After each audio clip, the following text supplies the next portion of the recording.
What happened towards the closing stages of extra time in the Carabao Cup final was truly remarkable. Chelsea and Manchester City were heading for a penalty shootout when Kepa Arrizabalaga was treated for cramp. Maurizio Sarri turned to Willy Caballero and the reserve goalkeeper prepared himself to come on. But Kepa resisted Sarri's attempts to bring him off, wagging his finger and shouting no, and stayed on the pitch.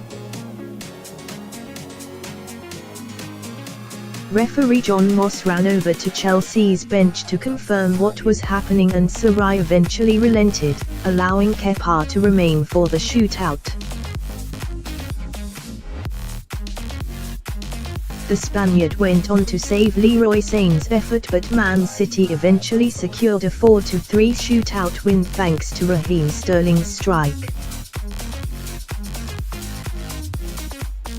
Now, attentions turn to Chelsea and whether a punishment awaits Kepa. It's an incident that nobody will forget in a hurry, and that includes Moss and his assistants.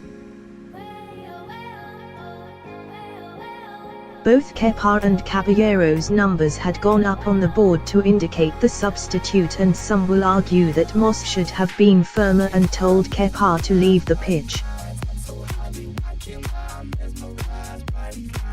But former Premier League referee Clattenburg believes no blame can be attributed to Moss.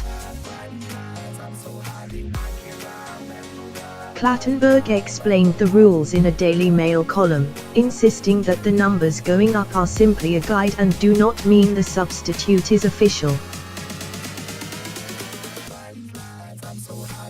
While the Kepa situation was farcical, no blame could be attached to referee Jon Moss or his assistants, Clattenburg said. A substitution is only deemed to have happened when the oncoming player crosses the outgoing player on the touchline and the referee has restarted play. Until then, a manager is free to change their mind. If a keeper is injured during a shootout, he can be replaced by a sub, as long as all that team's substitutions have not been made.